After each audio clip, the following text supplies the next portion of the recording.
हिलाली साहब, ये बात तो पहले ही वाज़ेह थी कि जिस किस्म का बजट पेश किया गया है ये काबिल कबूल नहीं होगा IMF के लिए और जल्द नई तरामीम लानी पड़ेंगी। अब जो आज नई तरामीम लेकर आए हैं इसहाक डार साहब, वो कितनी रियलिस्टिक हैं?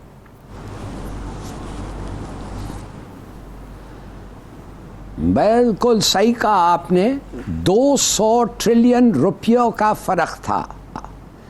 उन्होंने कहा था कि आप 700 ट्रिलियन रुपया रेज करें और पाकिस्तान के बजट में 500 ट्रिलियन था, तो ये 200 ट्रिलियन अब पूरा इस तरीके से होगा कि पेट्रोलियम लेवी जो 50 रुपया थी वो 65 हो जाएगी।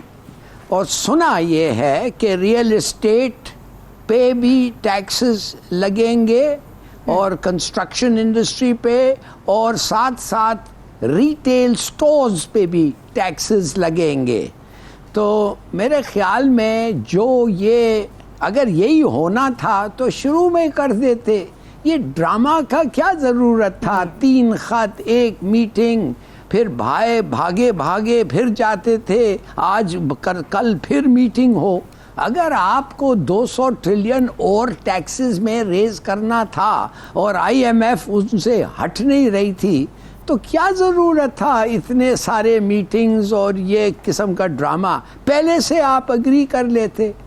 अब 200 बिलियन, अब मुझे नहीं पता, मैं आपको कह रहा हूँ कि पेट्रोलियम लेवी 50 से 65 होगा और टैक्सेस का मुझे नहीं पता है, मगर जाहिर है और टैक्सेस निकालेंगे। वो किधर से निकालेंगे मुझे नहीं पता। I am guessing retail stores पे लगेगा एक फिक्स टैक्स या रियल एस्टेट और कंस्ट्रक्शन पे लगेगा, मगर इसका इम्पैक्ट पॉलिटिकली भी बहुत ज़्यादा होगा और बहुत होगा। हाँ। मेरे अपने ख्याल में मैं आपको कहता हूँ कि इलेक्शंस अब नहीं होंगे, पोस्टपोन हो जाएं 1 साल 2 साल के लिए। क्यों? इसलिए कि आपका 9th प्रोग्राम तो फिर ख़त्म हो जाएगा ना, माने कंक्लूड होगा, तो फिर आप 10th और 11th प्रोग्राम आसान हो जाएंगे। एक वजह आसान इसलिए भी हो जाएगा कि अब तक 6 बिलियन से पूरे पैसे डिसबर्स नहीं हुए थे। आपके 1.3 बिलियन आपको नहीं मिले थे डॉलर्स, तो वो भी आपको मिलने हैं। तो मेरे ख्याल में ये उन लोगों के लिए जो इलेक्शंस नहीं चाहते थे उनके लिए बड़ा फ़ायदामंद है। और जो लोग सोचते थे कि ये बजट, हालांकि IMF ने उस वक्त ना कहा था, वैसे ही जाएगा, इसलिए इन्होंने कोई बहादुरी दिखाई है या इन्होंने कोई इंसिस्टेंस, वो नहीं होगा। इनफैक्ट वो 200 ट्रिलियन रुपया जो कमी थी जो IMF ने कहा था वो आपको मेकअप करना पड़ेगा। खबर ये आई है कि कायद मुस्लिम लीग नून नवाज शरीफ के जल्द वतन वापसी के इम्कानात हैं। उनकी कानूनी टीम ने उन्हें ग्रीन सिग्नल दे दिया है। अब शहबाज शरीफ लंदन उनके पास पहुंचे थे, जहां से दोनों इकट्ठे दुबई रवाना हुए और अब मरीम नवाज भी अहले खाना के हमरा दुबई पहुंच चुकी हैं। और इत्तलात यही है कि नवाज शरीफ कुछ वक्त अपनी फैमिली के साथ गुजारना चाहते हैं, मगर क्या वो अपनी फैमिली के साथ वतन वापस आएंगे, ये सवाल अहम है। हिलाली साहब, क्या लगता है आपको, क्या कानूनी तौर पर नवाज शरीफ की वापसी की राह हमवार हो चुकी है? बिल्कुल नहीं।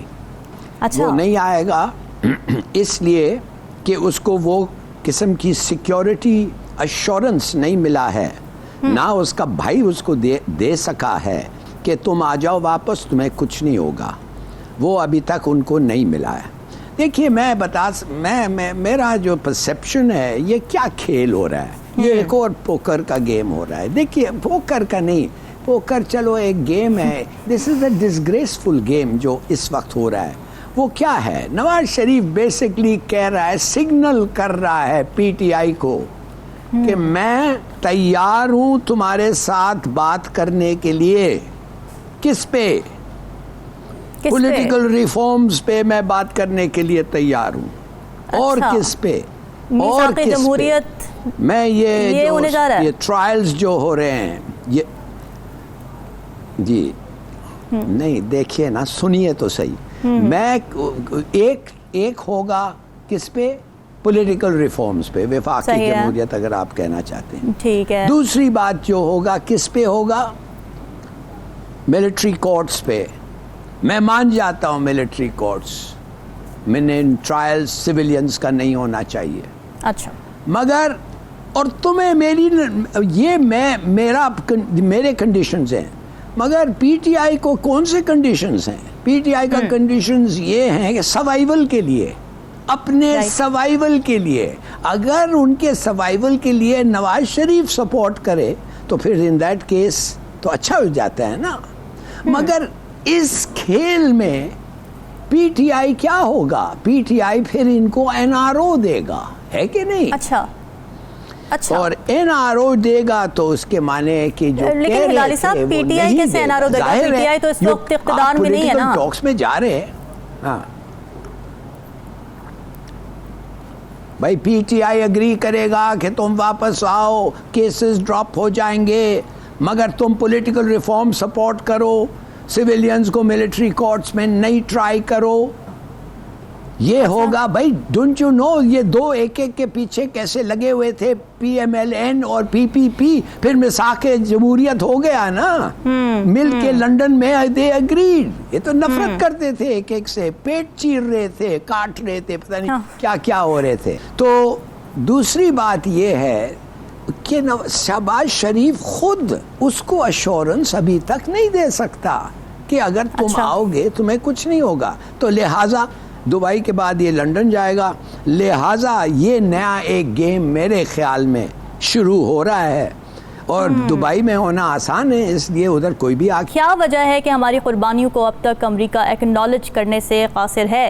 हिलाली साहब, मोदी अपने मुल्क में मुजालिम ढाकर भी अमेरिका के करीब है और हम इतनी कुर्बानियाँ देने के बावजूद भी दूर हैं। इसलिए कि इंडिया जो है ज़्यादा अहम है अमेरिका के लिए और अमेरिकन इंटरेस्ट के लिए। हर लिहाज से हिंदुस्तान जो है एक्चुअल ब्राइड दुल्हन वो थी सब कॉन्टिनेंट में। अच्छा, कोल्ड वॉर आके उनका वो कुछ अपसेट कर दिया, नहीं तो दुल्हन तो वो था रोजवेल्ट और जॉनसन, उसका जो एड था वो उनके बड़े प्लान्स थे इंडिया के साथ आफ्टर फर्स्ट वर्ल्ड वॉर। मगर चलिए, सुपर पावर तुम्हारे पीछे खड़ा हुआ है, तुम वो सुपर पावर को एक की एलाई है चीन के खिलाफ।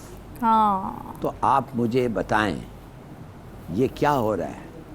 मैं आपको कहना चाहता हूं कि हमें अपने समझना चाहिए कि इतना बड़ा थ्रेट वाज़े इन फ्रंट, वो कहते हैं ना इन योर फेस थ्रेट, कभी पाकिस्तान के साथ नहीं हुआ। एंड मोर इम्पोर्टेंटली हमारी इंडिपेंडेंट एग्जिस्टेंस इस वक्त ना अमेरिका बेनिफिट करता है ना इंडिया बेनिफिट करता है। बेनिफिट छोड़ें, who loses अगर पाकिस्तान को कुछ हुआ? Certainly not America। तो ये मेरे ख्याल में एक बड़ा, और हमारा क्या रिएक्शन था? फॉरेन ऑफिस ने एक चिट्ठी क्या वो एक स्टेटमेंट दे दिया। भाई कम से कम खुदा के बंदे अपने शो बताओ कि आपको कितना ये थ्रेट है, और बताओ ये कितना अनफेयर है कि आपको अलकायदा और इसका जिम्मेवार कर दिया, और आपको स्ट्रेट फॉरवर्ड वो कहा है कि समझौता एक्सप्रेस का कुछ जिक्र नहीं, कश्मीर का एक लफ्ज नहीं, समझौता एक्सप्रेस का एक लफ्ज नहीं, फॉल्स फ्लैग ऑपरेशन जो हिंदुस्तान खुद एडमिट किए हैं उसका एक लफ्ज नहीं है। भाई कम से कम इस किस्म के बायस के साथ आप अपना एम्बेसडर तो वापस बुलाएं and tell them we don't like to have relations with great powers that lie like this। कुछ तो करो।